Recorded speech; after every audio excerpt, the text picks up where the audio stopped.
اس لیے تو میں ان کرداروں کا نام لیتا ہوں. جنرل باجوہ صاحب، آپ کو اس حکومت کی تمام ناکامیوں کا حساب دینا ہے. جنرل فیض صاحب، آپ کو جواب دینا ہے کیوں آپ نے نواز شریف اور اس کی بیٹی مریم نواز کو جیل میں رکھنے کی درخواست کی، کیوں آپ نے اپنے حلف کی خلاف ورزی کی. ہماری کردار کشی کرنا چھوڑ دو. اگر ہم نے آپ کی شروع کی تو پتہ نہیں پاکستان بننے سے آج تک کتنے جنرلوں کی شروع ہو جائے گی.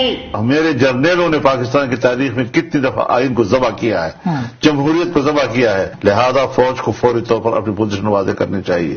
جو شناختی کارڈ ان کے پاس ہے نا پاکستانی ہونے کے لیے، وہی میرے پاس ہے. یہ جو سمجھتے ہیں نا کہ ہم کوئی ماورائے کائنات کوئی مخلوق ہے، یہ تصور نہیں کیا جا سکتا. جب ایک فرد واحد جس کا نام جنرل فیض حمید ہے، میرا تو یہ جو مقدمہ ہے یہ جنرل فیض صاحب کا بنایا ہوا ہے، انہی کا چلایا ہوا ہے.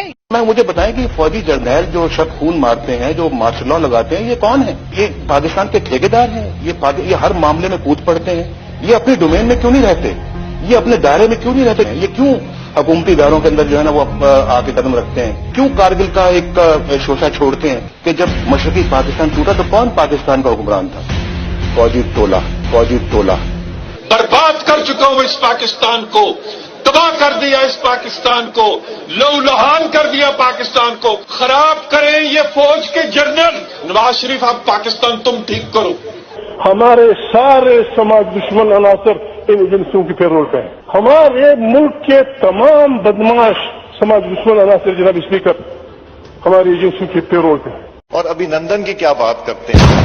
مجھے یاد ہے چیف آف آرمی اسٹاف تشریف لائے، پیر کانپ رہے تھے، پسینے ماتھے پہ تھے، اور ہم سے شاہ محمود صاحب نے کہا کہ خدا کا واسطہ ہے اب اس کو واپس جانے دیں، چونکہ 9 بجے رات کو ہندوستان پاکستان پہ اٹیک کر رہا ہے. وہ کوئی ہندوستان نے اٹیک نہیں کرنا تھا، کچھ نہیں ہونا تھا، صرف گھٹنے ٹیک کے ابھینندن کو واپس بھیجنا تھا. واضح طور پر ہماری بات سن لی جائے کہ اگر کسی کے دل و دماغ میں ملک پر ماشاء اللہ مسلط کرنے کا ارادہ ہے، یہ صرف اپنے خلاف محاذ بنانے کا سبب بن سکتا ہے.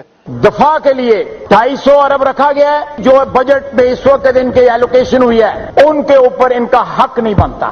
لیکن آج بھی یہ پوری امپیونٹی کے ساتھ اپنا سینہ چوڑا کر کے ڈیفنس بجٹ کو کلیم کر رہے ہیں اور مانگ رہے ہیں قوم سے. قوم کی ہڈیوں سے گوشت تک جو ہے انہوں نے نچوڑ لیا ہے اور اتار لیا ہے. میں ڈی ایچ اے کے خلاف ہوں. میں سمجھتا ہوں کہ فوج کو پلاٹ نہیں بانٹنے چاہیے، جرنیلوں کو پراپرٹی ڈیلر نہیں ہونا چاہیے. پاکستان ڈیموکریٹک الائنس کی قیادت بیٹھ کر لانگ مارچ کا اعلان کرے گی، اور یہ بھی آپ کو بتا دوں کہ اس بات کا بھی فیصلہ کرے گی کہ لانگ مارچ اسلام آباد کی طرف کیا جائے یا لانگ مارچ راولپنڈی کی طرف کیا جائے. 65 میں فیک وکٹری ڈکلیئر کی، وہ پوچھا آپ نے. انہوں نے سیاچین ہارا، آپ نے پوچھا ان سے. انہوں نے کارگل ہارا، آپ نے پوچھا ان سے. میں نے خود جب واجپئی صاحب نے اس بات کا گلہ کیا کہ جناب دیکھیں ایک طرف تو لاہور ڈکلیریشن ہو رہا ہے اور دوسری طرف جو ہے وہ کارگل کا وہ مس ایڈونچر کر کے میری پیٹھ پر چھرا گھونپا گیا. میں نے کہا بالکل واجپئی صاحب ٹھیک کہتے ہیں.